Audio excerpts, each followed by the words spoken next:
So how can we solve inequalities that have absolute value in them? Well, take this one here just as our starting point. And I want you to think just for a minute about what some solutions are. Just kind of try out some numbers, right? 1 works. The absolute value of 1 is 1, and that's less than 3. 2 works, right? Absolute value of 2 is less than 3. And 3 works. The absolute value of 3 is less than or equal to 3, but this is where we're going to run out of room. If we try anything bigger than 3, even something really close like 3.01, the absolute value of that is not less than 3, so that's where we have to stop. And we can do this in the other direction as well, right? -1, the absolute value of -1 is 1, and that's less than 3. The absolute value of -2 is 2, which works. And we're going to have the same issue here, right? -3 is less than or the absolute value of -3 is 3, which is less than or equal to 3. But if we go any further than that, then we're in trouble, right? It's not going to be a solution anymore.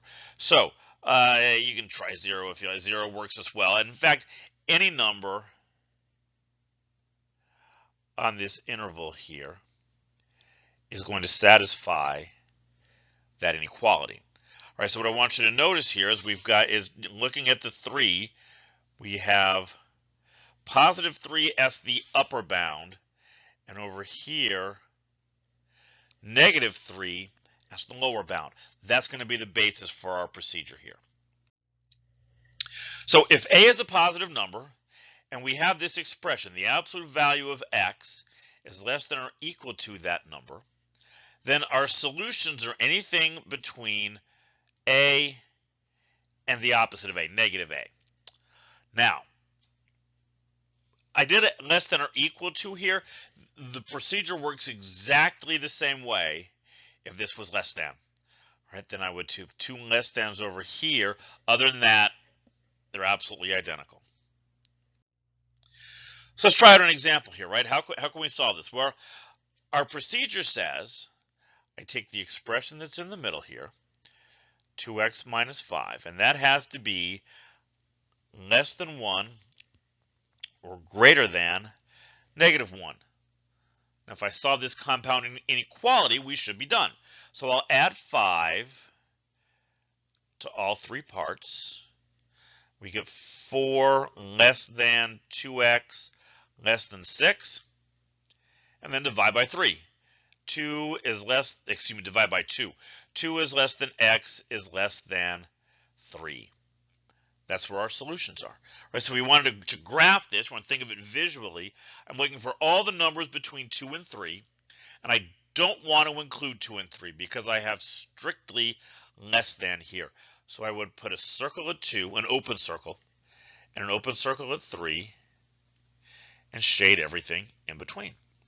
Or again, if you want to do this with the interval notation, the endpoints of my interval are 2 and 3, and I would put parentheses to show that we don't include those endpoints.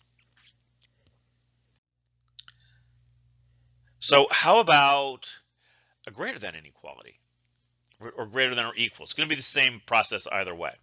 Well, again, let's see if we can't just kind of think our way through this. The absolute value of 3 is greater than or equal to 3. So that works. The absolute value of 4 is 4. That's greater than 3. But if I go the other way, I'm in trouble, right? Even something really close, like 2.99, the absolute value of that is not greater than 3. So I'm looking at everything here greater than, but we can do this on the negative side as well. The absolute value of -3 is +3. That satisfies the inequality. The absolute value of -4 is +4. That works. But things over here, even just a little bit to that's not going to go. -2.99, for example. The absolute value of that is +2.99, which is not greater than 3.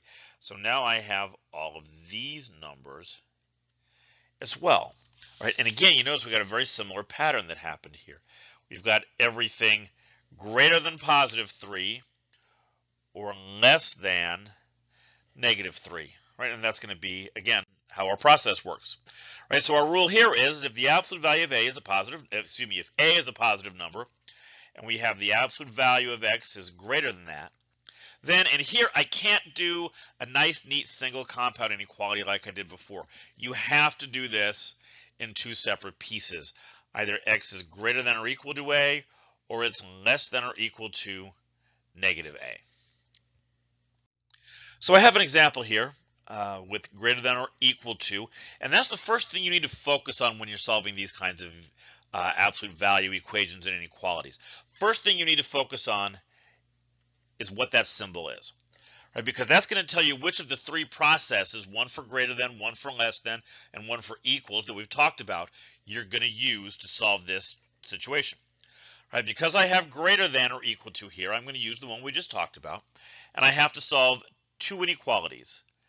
3x minus 5 is greater than or equal to 1, or 3x minus 5 is less than or equal to -1.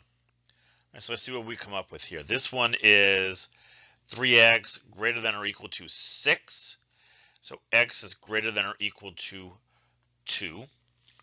Over here, I'll add 5. 3x less than or equal to 4. X is less than or equal to 4/3. And it's actually nice to graph these because we know from kind of the argument we did on the last slide, visually this needs to be kind of a two-tailed situation. We should have a right-hand part and a left-hand part.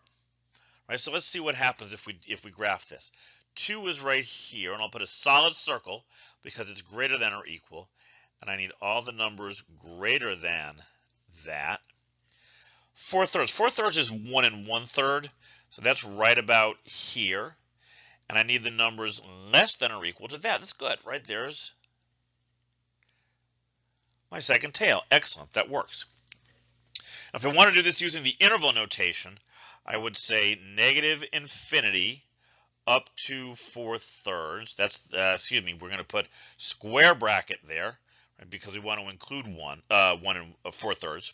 Then I'll put a square bracket here and do 2 up to positive infinity. Remember to say I want everything in either of these, I'm going to put the union symbol in between the two.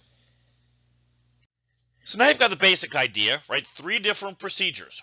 And you really need to be squared away both on the procedures themselves and in which situations they apply. So the next lecture, there are 3 special cases that can come up. One for each of these types, one for less than, one for greater than, and one for equals. That's what we're going to look at in the next lecture.